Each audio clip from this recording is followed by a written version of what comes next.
Okay, hello. Um, so this will be informal because we're a small group, but I'll go ahead and go through some information about our supplemental form, what we refer to as a supplemental form for the transfer admission application. So my name is Megan Daraspini. I use she, her pronouns, and I'm the Assistant Director of Advising and Operations, and I currently oversee our transfer application reading process for the Rausser College of Natural Resources, and I'll talk a little bit about the way transfer admissions is handled at Berkeley in case that's helpful. And then we'll go into the supplemental form that our transfer applicants are asked to submit in the month of January as they're applying. So one thing that we are in the practice of at Berkeley is in our sessions giving a land acknowledgement to recognize that the land that the campus sits on was not sold or given voluntarily. So I'll go ahead and read through that statement in recognition of the history of the land, and then we'll move forward with our topic. So we recognize that Berkeley sits on the territory of Huichin, the ancestral and unceded land of the Chochenyo Ohlone, the successors of the historic and sovereign Verona Band of Alameda. This land was and continues to be of great importance to the Ohlone people. We recognize that every member of the Berkeley community has benefited and continues to benefit from the use and occupation of this land since the institution's founding in 1868. It is our hope that as we talk about the community that we hope to develop in the Rausser College of Natural Resources, that it is inclusive of the needs of American Indian and Indigenous peoples. There's lots of great work being done on campus in this space with Native American student development and lots of other groups. So we always encourage folks to learn more if you would like to. Okay, so just to give a quick context, we receive 800 to 900 applications for transfer admission for the college specifically. Our college consists of 9 majors. Applicants are applying to a specific major in the college, and they are read for that major. This is a lot smaller than the thousands and thousands of applications for letters and science transfer applicants, which is the largest college on campus. Our applications are read in-house. So in the college, we read our applications, and the major advisors, we have major advisors assigned to each major cohort in the college. Each individual major advisor is reading for their major. We do a first read for minimum qualifications, which includes the GPA threshold of 3.0, the unit range, which is traditionally 60 to 80 semester units, and then the minimum qualifications by major, which I've linked here and we can take a look at as relevant. Each major has a specific set of requirements that they need to complete prior to admission. So that's the first read, and that's minimum eligibility. Is the applicant eligible for the major they've applied to and eligible for UC admission based on the GPA and the units? Then once we've determined eligibility, some students are denied because of eligibility. And then we go into the second read, and that's when we actually are opening up and looking at the full application. So extracurricular experiences, those personal insight questions, other components of the application that we're taking into account in terms of the student's experience and readiness for the major. But we're not looking at any of that until we determine that an applicant is minimally eligible for the major they're applying for. And then the minimum qualifications, so those are individual by major. They are separated into required prior to admission and then highly recommended prior to admission. The required is what we're really looking for, and prior to admission means generally that you're finishing all of those required courses by the spring semester or quarter before the fall when you intend to start. We have some exceptions to that, which I'll go into in just a second. The highly recommended are helpful for the applicant because it means it's one less class you have to worry about when you're at Berkeley if you're admitted. But it's not a value add for the application. So if we're comparing 2 applications that are otherwise identical and one person has done all of the highly recommended coursework and another person has only done 2 of those courses, the person who's completed all of the highly recommended, they're not edging anybody out. They're not scoring any higher in our read. It's just more helpful for the student once they get here to not have to take physics if they've already taken it or whatever it may be for the major they intend. And then in terms of our reading, we try to include a bunch of this on our website so that it's not a mystery. We don't want to be secretive about what we're looking for. We're looking for academic performance across the student's career, and especially in major coursework. We're looking for extracurricular and co-curricular experiences. That doesn't have to be, lots of research or something. It might be that you have to work 30 hours a week or that you're taking care of a sibling or just sort of that so that we understand how a student is spending their time outside of their coursework. We're looking at the students' context outside of academics. So are there other elements of leadership and resilience? We're looking at the effectiveness of the insight questions, like how well is the applicant able to convey to us what they're interested in doing, who they are. But the category that is weighted most heavily in our read and something that we're really looking for, because students are applying to a very specific college that is primarily related to sustainability and conservation and environmental sciences and lots of biology and forestry, we are a very specific set of majors. And so what we're looking for is, why are you choosing this college and this major? We do understand that when you're applying to Rausser College, you're also applying, at UC Berkeley, you're also potentially applying to 5 other UC campuses. And so you can't necessarily call out every major by name. So we're aware that that is a constraint potentially. But if you're applying to environmental sciences, for example, as a major, we want to see the word environment somewhere. We want to know that that's something that you value. Maybe you've taken extra coursework in that area. Maybe you've done extra reading on your own in your own time. You've focused on research or an extracurricular or a club, a beach cleanup, something that indicates that this is a subject area that you're interested in. And that is something that we're looking for wherever we can find it. So that might be in the courses, as I mentioned, extracurricular. How do you call that out in the personal insight questions? All of that good stuff. So that's how we're reviewing the applications. And then in terms of the form that you're being asked to complete in January as a transfer applicant, we refer to that as the supplemental form. Basically, we're asking you to give your best faith effort to tell us what courses you've completed or plan to complete that align with your major required prior to admission coursework. So this can include, so sometimes students do this more or less effectively, and so I want to be clear, it can include up to any planned summer coursework prior to the fall. If the intended major allows a final prerequisite to be completed in summer. So we have 2 majors that have such short requirements, such a short list of required courses prior to admission that we do not allow them to take anything over the summer prior to the fall that they would start, because the list is already very short. So those majors are environmental economics and policy and conservation and resource studies. If you've applied to one of those majors, everything needs to be finished by the end of the spring quarter or spring semester, depending on where you're transferring from. Any of the other majors have the option of being reviewed and offered a conditional offer of admission if they have only one requirement remaining to complete over the summer. And so that's where on the supplemental form, if we're asking you to indicate that you've completed a course and what the grade is, if it's in progress, you could indicate IP. If it's planned either for, at this point, an in progress could be a spring semester or a winter quarter. If it's planned for your spring quarter, let's say, or even for a summer term, you can indicate that PL as the grade and then the year. And that way we have a sense that you are at least thinking about when you might complete these requirements that are not in progress yet. And again, CRS and EAP, those 2 majors will not allow a summer course to be completed. So if you are applying to one of those majors and indicate that that final prerequisite might be taken in the summer, you won't make it past that first read for minimum eligibility because you will not have completed the requirements. In the case where a student is applying to a major that does allow one of those summer courses, if it's a course that has a lab, at some community colleges, those are all one course. Like, for example, the first half of organic chemistry and the lab, it's just all one 5-unit class. At Berkeley, we have those separated as 2 courses. So we would count that as one requirement. If you need the second half of organic chemistry, we would allow you to take, if it's at Berkeley, our Chem 3B and 3BL and count that as one requirement. So the supplemental form is like you just doing your best to try to tell us how you're satisfying the requirements for your major. We don't see an application unless the applicant includes the submits the supplemental form on time. So every year we have some students wonder why they were denied, and we didn't in the college ever even see the application because they didn't go in and submit the supplemental form as asked by the Office of Undergraduate Admissions, and they send several reminders over the course of the month of January.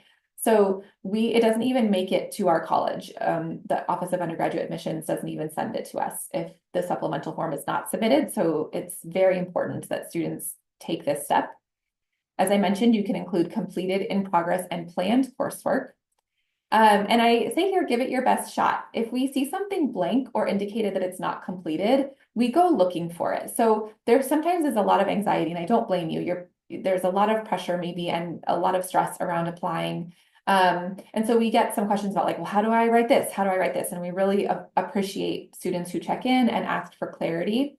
If we look at, and we'll look at a couple of sample supplemental forms, if we look at it and we see that a student has indicated a lot of things are not complete, that does raise an initial flag of, oh, maybe this person isn't going to meet minimum qualifications. But we know that students struggle sometimes with this form, and so we will go looking for it. We treat our application reading as a lot of detective work. And so if we don't see something on that form, that doesn't mean we're like, oh, this person is no longer qualified. We have lots of windows open. We're looking at your self-reported grades in one system. We're looking at those self-reported grades in a UC-wide system. We're trying to give our applicants as much opportunity as we can to meet those requirements. So I want that to take hopefully a little bit of pressure off of filling this form out exactly right, because we're using it as a guide, but it's not the only thing. We're using it as a place to start, and then we go looking for to make sure that the student, where they did fill out that they've completed a course or have a planned course, that's accurate, that the course they picked makes sense for what they're saying it satisfies. And then also if there's something missing, not every student knows to put something that's planned. They only think they can put things that are complete. Or in progress, let's say. And so if there's something where they would finish up that final part of organic chemistry in their spring quarter, but they don't know to indicate that, then we're going to look for that and try to give the student the best chance possible to meet those minimum requirements.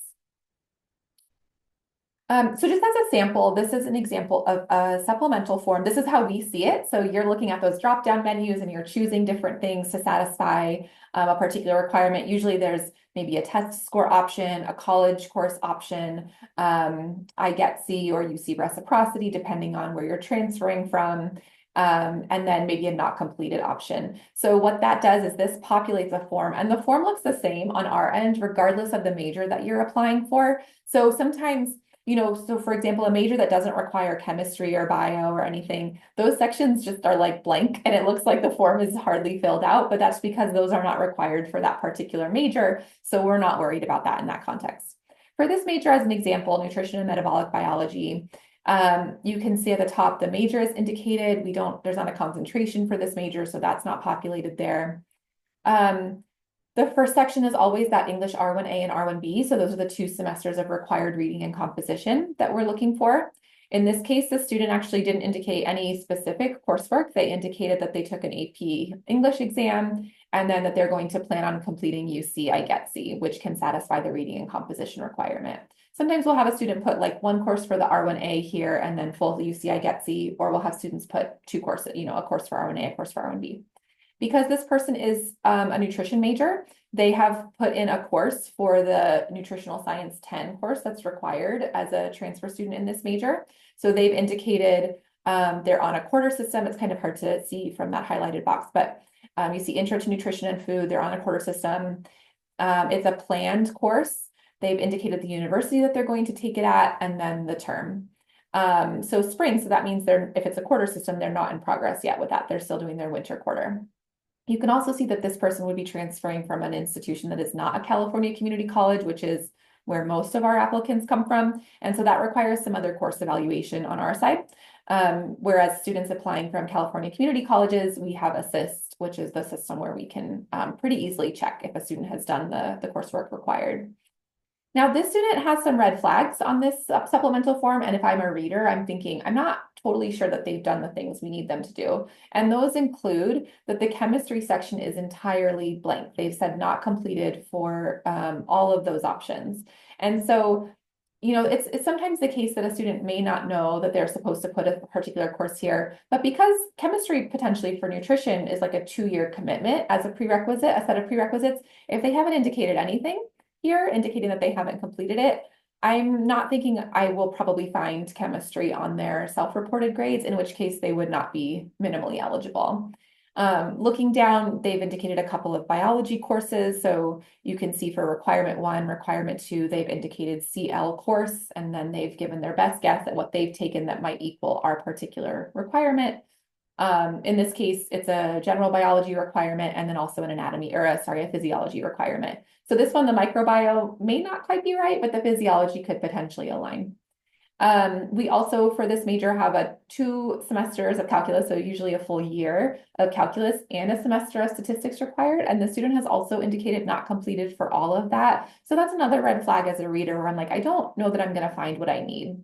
And then from here, I go looking. Can I find the things that the student hasn't indicated here, but that may help them? We have a read sheet on our end where we're filling this out. Here's the student, here's the number of units and the GPA. Here's how they've satisfied these requirements. If we look at this and we ultimately determine at this stage the student hasn't met those minimum course requirements, we deny them and we do not read the application further. As another sample, this is the environmental sciences. So, in this case, that NST10, that Intro to Nutritional Science is blank because, and it doesn't say not completed, it's just blank because the student, when they filled out the supplemental form, wouldn't have even been given the option to tell us about a nutrition class because we don't care for environmental science. Environmental science does have a concentration choice, so that's indicated here. We can see the student indicated that the first half of reading and composition there at the top was satisfied with AP English language, and then the second half was a college course, and they've indicated the college course. And for this one, we can see that all of the courses come from Diablo Valley College or DVC. And for us, that's really easy to check because we can go into Assist and pull up the agreement and just double check that the student has done the things we want them to do. So this is a student, environmental sciences has 2 semesters of chemistry required. This student has only listed general chemistry.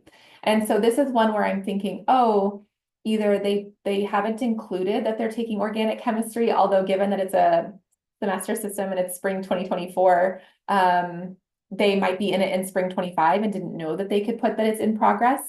Or this might end up needing to be a summer exception if that's the only class they're missing. Below that, you can see biology. So this major has 2 courses of required biology. So the student has indicated that. Hopefully they were using Assist for that process. They did indicate a planned course there for spring 25. And given that they didn't indicate that above for the chemistry, it makes me think, oh yeah, they probably haven't done that second part of chemistry and we'll need to account for that later. They've indicated the 2 semesters of calculus, which is great, and the terms. And then at the bottom of that page on the left, you can see for the environmental sciences, there's a separate what we call ESPM Environmental Science Core or ESPM Social Science Core. So we ask students how they are going to satisfy that. For some majors, that can be satisfied by IGETC. Others in ESPM don't accept IGETC for both of those. So that just depends, and that's all on those major prep sheets that I referenced earlier.